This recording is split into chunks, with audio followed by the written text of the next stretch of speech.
오래된 옛날, 삼위태백에는 사람들이 무리를 지어서 평화롭게 살고 있었습니다.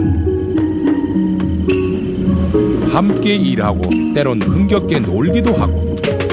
그런데 그런 인간사를 너무도 부러워하던 호랑이와 곰이 있었습니다. 그 둘은 여느 때처럼 사람들의 모습을 멀리서 지켜보면서 마냥 부러워하고 있었습니다. 그런데 하늘에서 땅 위로 강렬한 빛이 내리비쳤습니다.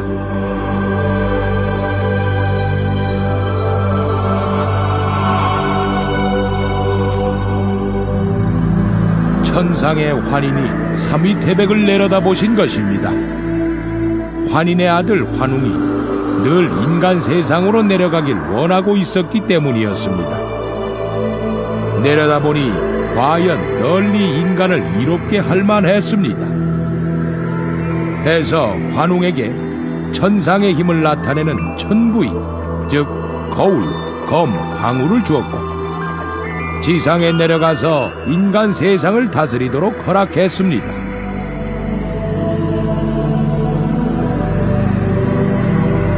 환웅은 환인께 인사를 드렸습니다. 그리고 무리 3천을 이끌고 태백산 정상으로 내려가기 시작했습니다. 며칠 후 환웅의 조화를 받던 곰과 호랑이는 신단수 아래로 찾아갔습니다. 그리고 인간이 되게 해달라고 빌었습니다.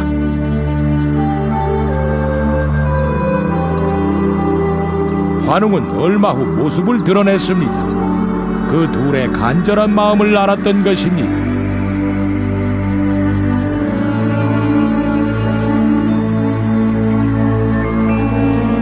환웅은 불쑥 영험한 쑥 한 타래와 마늘 20개를 내밀었습니다. 그리고 이것을 먹으며 100일 동안 빛을 보지 않으면 인간이 될 수 있을 것이라고 전했습니다. 곰과 호랑이는 의아해했지만 사람이 되기 위해 환웅의 말을 따라 동굴로 찾아들었습니다.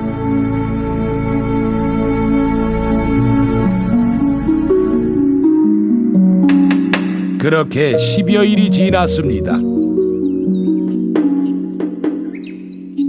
그동안 곰과 호랑이는 동굴 속에서 쑥과 마늘만을 먹으며 고통스러운 시간을 참아내고 있었습니다.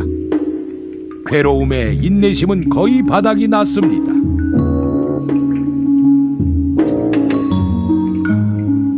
그런데 아니 저게 뭐야?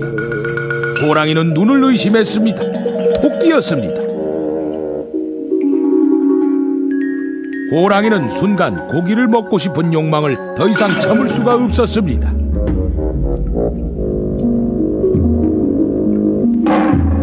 말리는 곰을 뒤로 하고 호랑이는 동굴 밖으로 뛰쳐나가고 말았습니다. 동굴에 홀로 남게 된 곰은 더욱더 견디기 힘들었습니다. 하지만 사람이 되길 포기할 수는 없는 일이었습니다. 그런데 며칠 후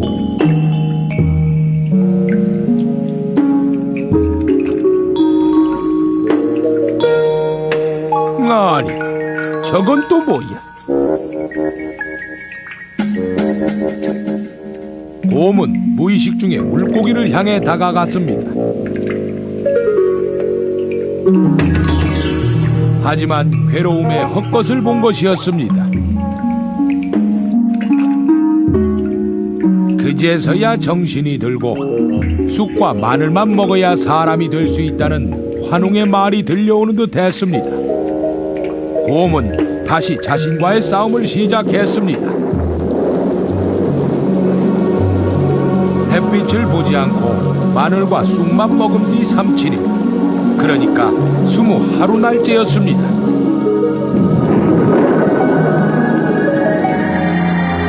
신성한 빛이 동굴 안을 비췄습니다. 그러자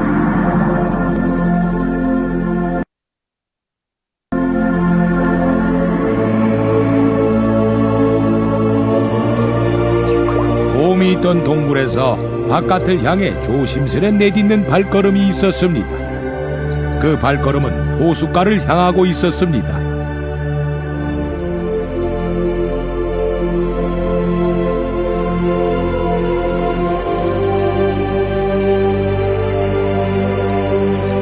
하하, 곰은 성숙한 여인의 모습으로 바뀌어 있었습니다.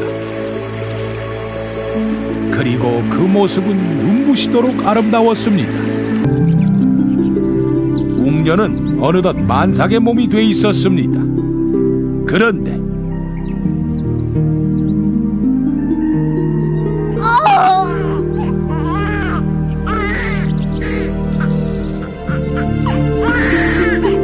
환웅과 웅녀 사이에 아이가 태어난 것입니다.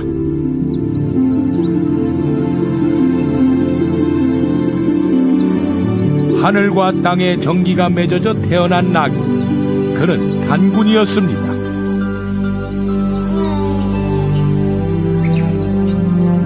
고조선이 처음으로 만들어진 게 언제냐면 Before Christ, 예수님 태어나기 전인 2333년이다 이렇게 얘기를 합니다. 그러니까 지금이 이제 예수님 태어난 지 2000년 좀 넘었잖아요. 그러니까 지금으로부터 한 4000여 년 전쯤에 처음 고조선이 시작이 됐다 이렇게 보시면 되겠습니다. 이 고조선을 뭐라고 부르냐면 단군조선이다 이렇게도 얘기를 하는데, 일단 고조선의 건국 이야기를 한번 살펴보자고요. 하느님의 아들이 있었어요. 그게 누구냐면 환인이라는 분인데, 이 환인이 인간 세상을 이렇게 내려다 보니까 참 사람들이 착하고 좋더래요. 그래서 땅 위로 내려옵니다. 내려오는데 혼자 내려오는 게 아니라 바람과 구름과 비를 주관하는 신들을 데리고 내려와요.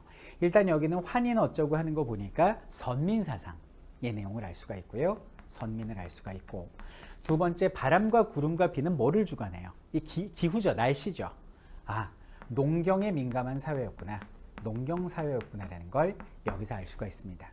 그래갖고 내려와가지고 이분이 세상을 다스리는데, 그 건국 이념, 헌법에 기초한, 지금으로 따지면 건국 이념을 만드시죠. 그걸 뭐라고 부르죠? 넓으홍 인간에게 이익이 되는 세상을 만들겠다. 홍익 인간이 바로 여기는 환인이 만드신 나라의 건국 이념이다 이렇게 보시면 돼요. 자, 근데 하느님의 아들이 내려왔다는 소식을 듣고 짐승들이 찾아오기 시작합니다. 처음에 누가 오냐면 호랑이가 찾아와요. 안녕하세요. 저는 미천한 호랑이에요. 드릴 말씀이 있어서 왔어요. 이렇게 얘기를 합니다.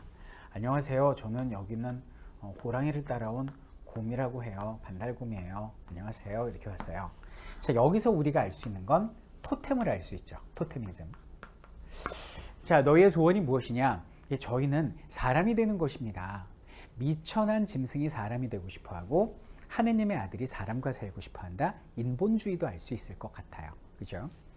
그러니까 여기는 환인이 마늘하고 쑥을 막 던진 거야. 몰라! 이렇게 던졌어요. 그러니까 얘들은 순진한 애들이 이거 먹으면 사람이 되나 봐. 그래서 굴 속에 들어가서 마늘 다이어트를 하기 시작을 합니다. 여러분들 다이어트 해보셨어요? 다이어트 이렇게 쓰죠? 자, T를 지우면 어떻게 돼요? 죽음이 됩니다. 이 다이어트의 고통에 호랑이가 막 토하면서 짜증나, 사람 안 될 거야! 그러면서 뛰쳐나갑니다. 배신 때리고 나가요. 그래서 수천 년을 떠돌아다니다가 다시 우리나라에 돌아왔으니 88년도에 호돌이로 돌아오게 된 거죠. 돌아오게 되고, 여기는 곰은 우직하게, 그래서 왜 우리나라 그 민족성을 은근과 끈기라고 그러잖아요. 우직하게 계속 마늘 먹고 버텼어요. 그러다 보니까 막 다이어트의 고통 너무 힘들고 한데 너무 고통스러워. 어떻게 하다 보니까 막 이렇게 유전자의 변형 막 이렇게 돼갖고 막 여자가 된 거야. 이렇게 머리도 나고 해가지고 여자가 됐어요. 이 여자가 누구냐면 바로 그 유명한 웅녀가 된 거예요. 그래서 웅녀가 짝을 주세요. 결혼하고 싶어요라고 얘기를 하니까 여기는 환인이 잠깐 사람의 모습으로 이렇게 바뀌어가지고 여기 웅녀하고 사랑을 나누게 되고, 그 사랑의 결실로서 태어난 아이가 누굽니까? 바로 단군 왕검이다. 이렇게 얘기를 하는 거죠. 자, 근데 단군 왕검을 보면 이 단군이라는 게 뭐냐면 제사장, 그래서 제사를 담당하는 사람을 단군이라고 그러고, 이 왕검이라는 거는 정치적 군장, 무리의 짱을 말하거든요. 그러니까 정치를 담당하는 사람을 왕검이라고 불러요. 단군 왕검은 사람의 이름이 아니라 지금으로 따지면 대통령이란 뜻입니다. 지도자의 명칭이에요.